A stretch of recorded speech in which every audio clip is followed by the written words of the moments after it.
Let's just take a few minutes to look at our bulletins. Mason, Yes. I need your lunch.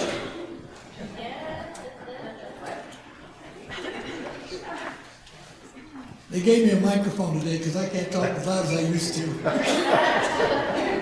If I could have Nick and Marlo come forward, please. Today is Pastor Appreciation Day, by the way. I saw it on the bulletin. and I also saw my office. Can I say something about my office? Real quick. This is my time. Oh, you got it up there. I walked in my office today, I see a big sign on the door, and then I see all these balloons. And I was like blown away. That was shocking. That was excellent. Yes. Very quickly, statement that your youth. Okay. You're too timid to read.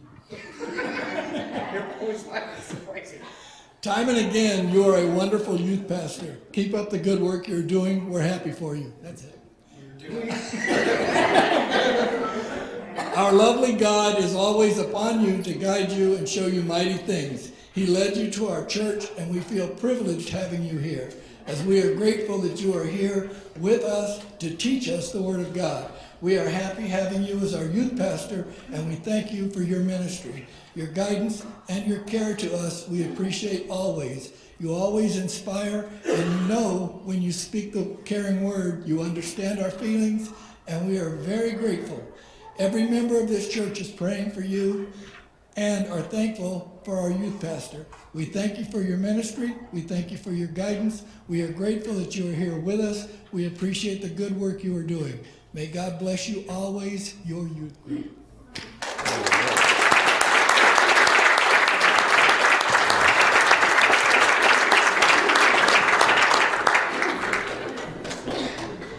And I have one thing to say. These books, the stress that's caused by this book,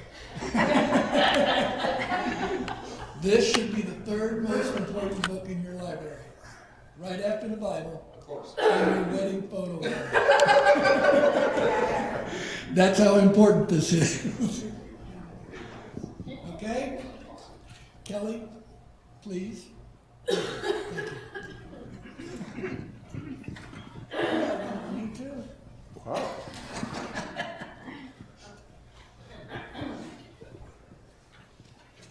This is for you.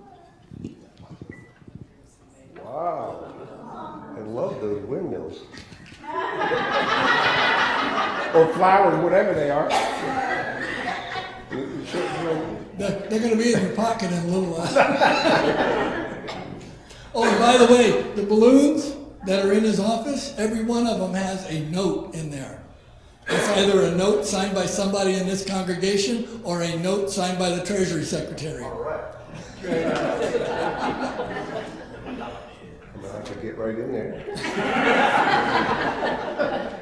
Now, I had to share this page with Paul because he writes so much better than I do. Paul told Timothy, if anyone aspires to the office of overseer, he desires a noble task.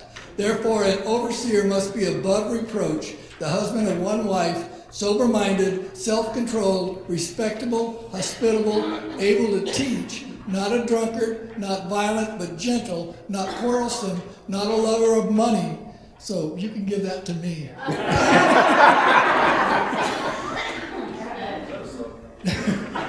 He must manage his own household well with all dignity, keeping his children submissive.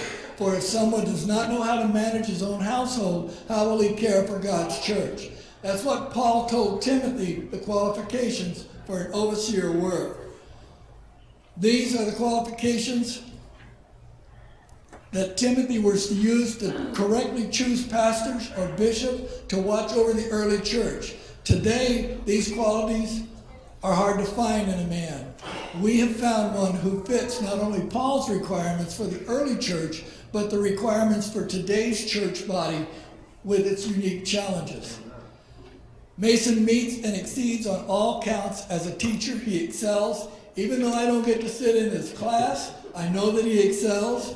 As a leader, he displays great ability. As a pastor, he shows an abundance of compassion for this body of believers.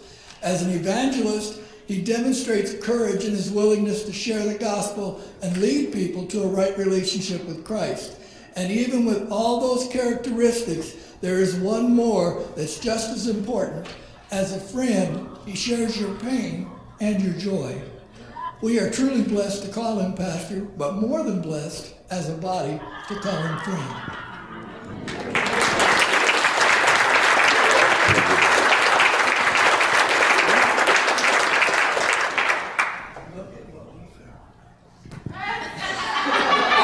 Is that up there? Hi. Wow. Show the next page. Everyone's gonna have to see all this. Holy smokes. You can't see it, but it's. Probably from our early dating days.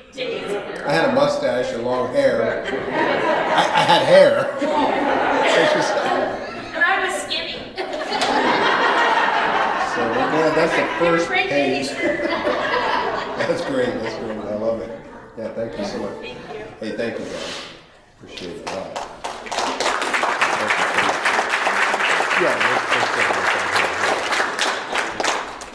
And these are good teenagers too.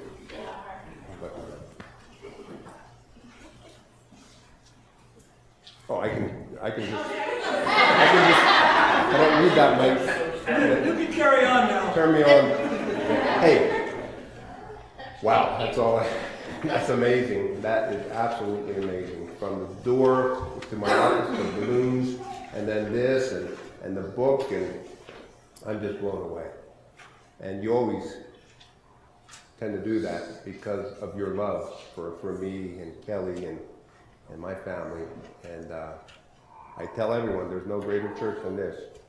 And everyone who comes out that's new, they always tell me this is a great church. It's because of you, though. They don't say because we're coming out because you're so great. And, no.